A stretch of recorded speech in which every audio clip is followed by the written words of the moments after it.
Hello hi नमस्कार, मी जयश्री स्वागत करते पुन्हा एका माझ्या छोट्याशा न्यू ब्लॉगमध्ये. कसे आहेत तुम्ही? मस्त ना? मस्तच असायला हवेत. स्वामींच्या कृपेने आजचा दिवस तुम्हाला अगदी आनंदात, ऐश्वर्यात आणि खूप छान असा जावो. तर आजच्या व्हिडिओमध्ये मी सकाळी डब्यासाठी मटकी बनवत होते, मटकीची उसळ बनवत होती. तर खूप छान लागते. तुम्ही ही रेसिपी बघा आणि अशीच मटकी तुम्ही कशी करता तेही मला कमेंट्समध्ये जरूर सांगा. आणि सर्वात पहिला मी मटकी भाजून घेत आहे आणि मटकी छान अशी तरतरीत भाजली ना, मटकीला खूप छान अशी चव येते आणि मटकी कचकच लागत नाही. कांद्यामध्ये वगैरे मटकी भाजायला गेली की मटकी व्यवस्थित भाजत नाही, म्हणून मटकी आधी पहिल्यांदा सुरुवातीला मी भाजून घेत आहे. छान असं तेल वतून ही मी भाजून घेतलेलं आहे आणि अगोदर ही 2 मिनिटं हलवून घेतलेले आहे. छान असं आता भाजून घेत आहे. आणि तुम्हाला सांगते मी की मटकी छान अशी थोडासा मसाला वगैरे घालून केली ना, सेम उसळ त्याच्यामध्ये सेव घालून खाल्लं ना, खूप सेम अशी उसळची चव येते त्याला. तर आता मटकी भाजलेली आहे, काढून घेत आहे मी. छान अशी मटकी भाजून काढून घ्यायची आहे आपल्याला आणि त्याच कढईमध्ये मी फोडणीला घालणार आहे. तर आता मटकी काढून घेतलेली आहे.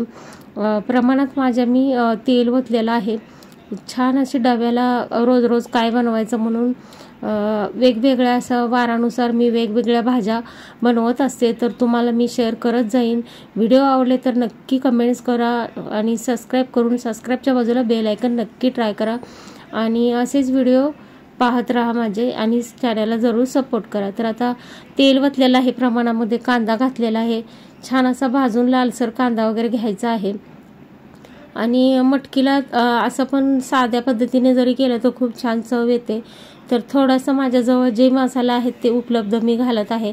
सकाळच्या गडबडीमध्ये काय आपल्याला छान असा मसाला करून आपल्याला एवढं काय खास करता येत नाही, तरी पण गडबडीत रात्रीची तयारी करून ठेवली तरीही पुष्कळ आपल्याला भाजीची छान चव आणता येते. तर बघू शकता आता कांदा वगैरे लालसर होत आलेला आहे. तोपर्यंत मी कढीपत्ता आणि थोडासा लसूण टाकलेला आहे. लसूण काही नाही टाकला तरी चालेल. आणि थोडंसं वाटून घेतलेलं होतं जिरे खोबरे ते टाकलेलं आहे. थोडासा लाल म्हणजे कांदा टोमॅटोची प्युरे ही माझ्याकडं होती, तर मी तेही 1-2 चमचे टाकलेलं आहे. तर हे सगळं नाही टाकलं तरीही मटकीला छान चव येते. फक्त कांदा छान, मटकी आणि कांदा छान लालसर भाजून घ्यायचा आहे. आता थोडीशी जिरा पावडर, धनिया पावडर आणि गरम मसाला टाकत आहे. तर एक छोटा स्पून टाकला तरी चालेल आणि छान अशी चव येते. बघू शकता तुम्ही, खूप छान मिसळ सारखी शेव घालून फरसाण जाडं घातलं तरी छान मटकीला चव येते. छान अशी भाजून घ्यायचं आहे. फक्त एवढंच की मसाला छान असा तेलात भाजलेला आहे. आता टोमॅटो छान असा तेलात भाजून घ्यायचा आहे आणि खूप छान चवीला लागली मटकी. तुम्हीही करून पहा आणि तुम्ही कशी करता तेही मला कमेंट्सद्वारे जरूर सांगा. आता लाल तिखट ह्या मसाल्यामध्ये काळा मसाला आहे, तर ह्यामध्ये सर्व काही मसाले असतात. दुसरे मसाले काही टाकले नाही तरीही चालतात. भाजीला खूप छान चव येते. आणि आता छान असं तेल सुटेपर्यंत आपल्याला हा मसाला थोडासा भाजून घ्यायचा आहे छान असा, आणि मग कोणत्याही भाजीला खूप छान चव येते. तर छान असा मसाला भाजलेला आहे. थोडंसं पाणी ओतूनही मसाला भाजायचा नंतर, कारण तेल सुटेपर्यंत असा मसाला भाजला ना खूप छान चव येते भाजीला. तर थोडंसं मी पाणी ओतून घेतलेलं आहे. छान असं भाजून घेत आहे आणि बघू शकता खूप छान असं बारीक मीडियम गॅस करून भाजायचं आहे. आणि मग आपल्याला त्याच्यामध्ये भाजलेली मटकी टाकायची आहे. म्हणून मी मटकी आधीच भाजून घेतलेली, कारण मसाल्यामध्ये किंवा कांद्यामध्ये जरी नुसत्या भाजायला गेलं तर मटकी छान भाजत नाही, कचकच लागते ती मटकी आणि मटकीची वेगळीच चव येते. तर आता बघा मटकी टाकलेली आहे. परत आपल्याला छान असा हलवून मसाल्यामध्ये मटकीला हलवून घेऊन छान भाजायचं आहे. छान भाजून घेत आहे मी. आणि कसं होतंय, मोठी कढई ठेवली आज मी, छोट्या कढईतच करते, पण मटकी म्हटलं जास्त आहे थोडी, आणि मटकी केली की खूप छान मुलांनाही आवडते. आणि तुम्ही कोणकोणत्या भाज्या डब्याला वारानुसार करता तेही सांगा.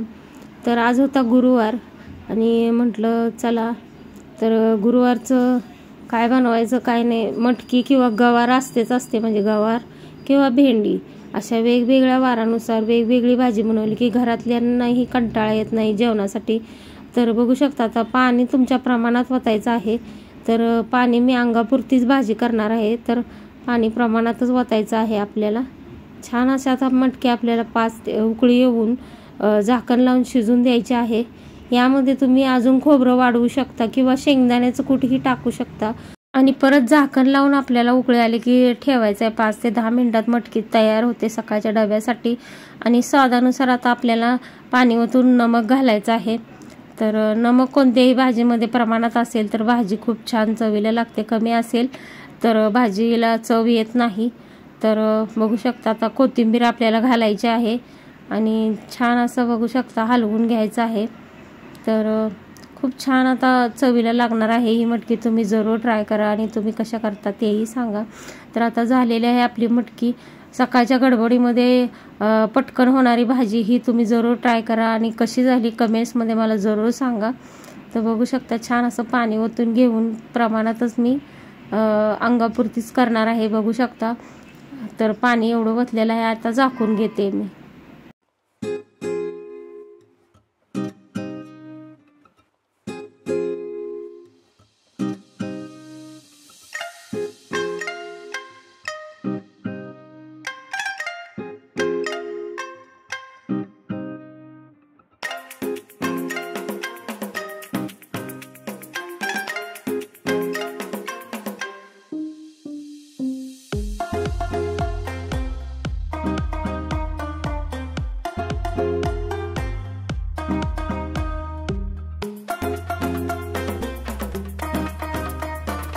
इथे बघा आता आजीला भरवायचं काम चालू आहे, कारण आजीला 8 ते 15 दिवस बरं नव्हतं।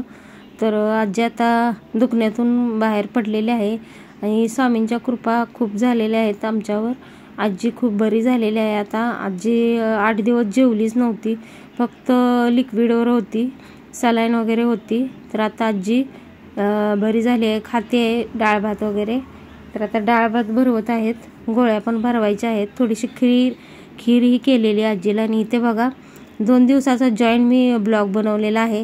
आणि आता इथं आदल्या दिवशीचा बुधवार होता, ईशान खात होता तंदुरी।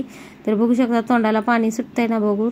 तर ईशान खातोय तंदुरी आणि बघू शकता छान असं त्याला खूप चिकन मटन मच्छी आवडते। आता इथं बघा आजीला गोळ्या द्यायच्या होत्या, त्या कॅल्शियमच्या वगैरे गोळ्या डॉक्टरांनी दिलेल्या आहेत, त्या भरवत होते हे।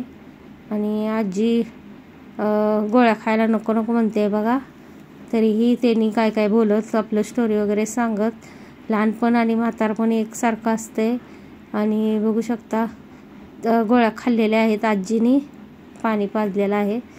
कॅल्शियम विटामिन वगैरे म्हाताऱ्या माणसाचं कसं काय होतं ते आपल्याला कळत नाही। आजीला बीपीचा त्रास वगैरे आहे, तर आजी आता पूर्णपणे बरी झालेली आहे। 8 दिवस खूपच म्हणजे बरं नव्हतं आजीला, तर सलाईन वगैरे लावली, छान आता तब्येत बरी झालेली आहे। अशीच सगळ्यांची कृपा तुमचीही राहू द्या आमच्या फॅमिलीवर आणि छान अशी आजीची तब्येत बरी झालेली आहे। स्वामींची कृपा सदैव तुमच्यावरही राहो, आमच्यावरही राहो, ही स्वामी चरणी प्रार्थना। तर आता आजीचं झालेलं आहे खाऊन, आता आम्ही जेवून घेणार आहे। आता वाजलेले आहे ते 10 ते 10:30 वाजलेले आहेत आणि जेवणाचा टाईम झालेला आहे, रात्रीचा टाईम आहे। आणि सकाळची मटकी मी डब्याची दाखवलेली आहे, त्याच्यावर परत रात्रीचं डायरेक्ट मी व्लॉग हे केलेला आहे, शूट केलेला आहे। आणि हे बघू शकता मिशोवरून आलेले खूप छान अशी कुर्ती आलेली आहे, मस्तच आहे, मला खूप आवडलेले आहे, कॉटन आहे आणि खूप छान असं पॅकेज होऊन आलेलं आहे मिशोवरून। भारतातील लाखो करोडो लोक मिशोवरून शॉपिंग करतात आणि खूप छान असं मिशोवरून शॉपिंग होतंय। कमी ह्याच्यामध्ये सेल चालू आहे, तुम्ही ही कुर्ती घेऊ शकता। ही कुर्ती तुम्ही बाहेर दुकानामध्ये घ्यायला गेला तर 500 पर्यंत तुम्हाला येणार, मिशोवरती 340 रुपयाला मी हे केलेलं आहे, ऑनलाईन मी पेमेंट केलेलं होतं। असं घ्यायला गेलं तर तुम्हाला 350च्या वर आहे। तर बघू शकता छान मस्त आहे, कलरही छान आहे आणि याची एम्ब्रॉयडरी मला खूप आवडली, डिझाईन आवडली आणि प्युअर कॉटनमध्ये आहे, घेरवाला आहे, छान मस्त आहे। मी तुम्हाला वेअर करून दाखवतेच। आणि बघू शकता खूप छान कलर ही आणि मस्त घेरमध्ये अम्ब्रेलामध्ये खूप छान प्राइस खूपच आहेत। तर मिशोवरती 16, 17, 18 पर्यंत सेल होतं, अजूनही असेल, तुम्हाला घ्यायचं असेल तर जरूर चेकआउट करू शकता। लिंक डिस्क्रिप्शन बॉक्समध्ये टाकणार आहे, जरूर त्याच्यावर जाऊन घेऊ शकता। थोडासा लूज आहे पण ह्याला बांधायला बंदही आहेत, तर बंद बांधले की खूप छान असं मस्त फिटिंगमध्ये बसतं. फिटिंग ही करायची गरज नाही, पण थोडं मी फिटिंग करणारच आहे, पण तुम्हाला शेअर करावा म्हणून व्हिडिओ लवकर दाखवलेला आहे. हे बघू शकता बंद आहेत पाठी बांधायला दिलेले, तर फिटिंग करायची काही गरज नव्हती. तरीही थोडंसं फिटिंग करावं लागेल, कारण फिटिंग केल्यावर खूप छान लुक येतं आणि ड्रेसही खूप छान दिसतो. पण म्हटलं सुरुवातीला थोडं पाण्यातून काढून बघावं कसा आकसतोय, कारण प्युअर कॉटन होतं. मिशोवर इझिली आपण आपल्याला आवडलं नाही प्रोडक्ट तर आपण रिटर्न करू शकतो. तर माझे व्हिडिओ तुम्हाला पाहायला आवडत असतील तर असेच व्हिडिओ पाहण्यासाठी चॅनलला नक्कीच सबस्क्राईब करून सबस्क्राईबच्या बाजूला बेल आयकॉन प्रेस करा. आजच्या व्हिडिओला इथेच करत आहे. इन श्री स्वामी समर्थ.